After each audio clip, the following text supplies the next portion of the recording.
नमस्कार, मैं हूं आपके साथ कविता राणा।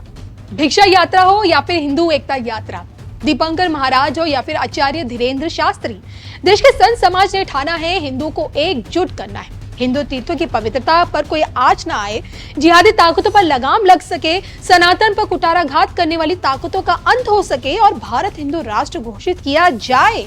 इसके लिए देश का संत समाज आज सड़कों पर है।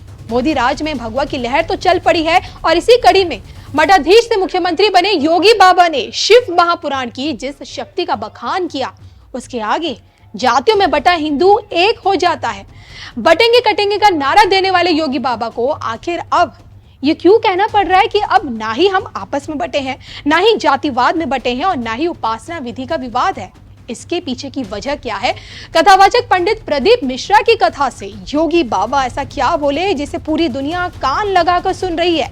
शिव महापुराण की किस शक्ति को योगी बाबा ने दुनिया के सामने उजागर कर दिया है, क्या ये जानने के लिए देखिए हमारी ये खास रिपोर्ट।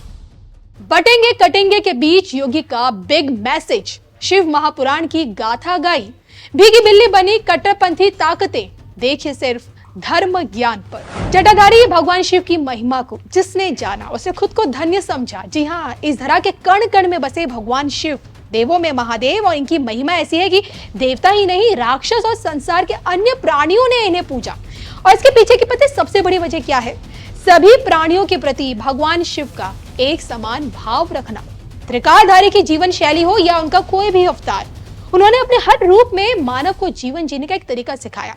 जो कोई भी खुद को शिव की भक्ति से जोड़ता है उसे जीवन जीने की सीख भी मिलती है। जैसे बाहरी सुंदरता की जगह गुणों को चुनना, जीवन के हर रूप को खुलकर जीना, नकारात्मकता में सकारात्मकता बने रहना और अपनी प्राथमिकताओं को भी समझना। जी हाँ, खुद में शिव को ढूंढने के लिए हमेशा से धर्म ग्रंथों का सहारा लिया गया है और शिव महापुराण मुख्य रूप से एक ऐसा पुराण है जिसमें शिव के जीवन, विवाह, संतान, रहन सहन आदि के बारे में पूरा विस्तार से बताया गया है और किस प्रकार से भगवान शिव की गाथा आज भी लोगों में एकता की पाठ पढ़ा रही है, यही समझाने के लिए योगी बाबा सामने आए। दरअसल वाराणसी में आयोजित प्रदीप पंडित मिश्रा की कथा में योगी बाबा उपस्थित रहे और इसी मौके पर योगी जी ने शिव महापुराण की असल शक्ति से सनातनियों का साक्षात्कार करवाया।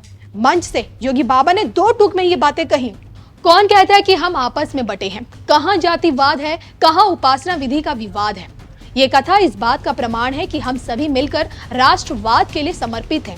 एक धर्म योद्धा के रूप में ये कथा हमारी संस्कृति, एकता और राष्ट्र निर्माण का संदेश देती है।